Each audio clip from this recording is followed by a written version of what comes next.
This segment brought to you by Kansas Farm Bureau, the voice of agriculture. To join today or for more information, go to kfb.org or find us on Facebook and Twitter.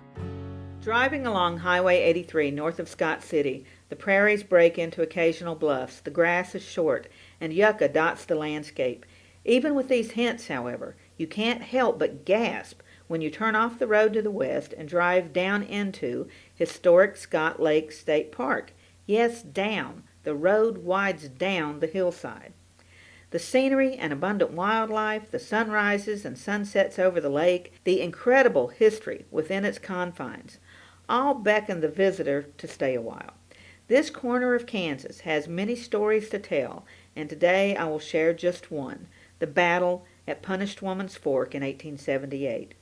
There are enough tragic stories in the annals of the Plains Indian Wars to fill volumes. Sadly, this story is among them. The Northern Cheyenne had been moved from northwestern Nebraska and bordering South Dakota to the Indian Territory. Conditions were deplorable, and they decided to go home. Historian John Monette calls it an exodus, as we refer to the children of Israel fleeing Egypt. Most Kansans of the day called it something else. The Dodge City Times covered skirmishes with the band of Cheyennes in their neighborhood. The Red Devils, the wild and hungry Cheyennes, commit murder and arson. Several herders murdered, a house burned down, wholesale stealing of horses, an Indian fight, 3 soldiers killed and 3 wounded, the border wild with excitement, straggling bands of Indians raiding everywhere, another Indian skirmish, an Indian killed, a soldier wounded, immigrant trains robbed, 4 companies of cavalry ordered to Dodge. I will not do the disservice of reducing that event to a couple of lines here.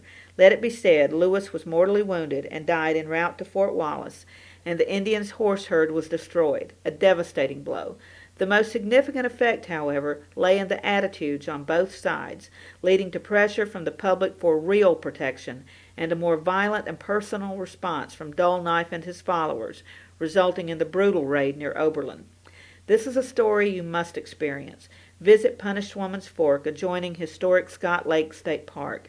Visit the Jerry Thomas Gallery at the El Cuartelejo Museum in Scott City, where you will find photos and artifacts, along with Jerry's incredible art. Visit the Last Indian Raid Museum in Oberlin. Read The Northern Cheyenne Exodus in History and Memory by Jim Leiker and Raymond Powers. Read Tell Them We Are Going Home by John Monette. The story is far too rich and complex for sound bites, but I will leave you with a couple. Lewis was described by a friend as the most tolerant and least prejudiced man I ever met. And when Dull Knife's people reached the Promised Land and were imprisoned for crimes committed along the way, he responded that if the authorities try to send us back, we will butcher each other. Let us never, ever forget these were real people, not just dusty photographs. Closed captioning brought to you by Ag Promo Source. Together we grow. Learn more at agpromosource.com.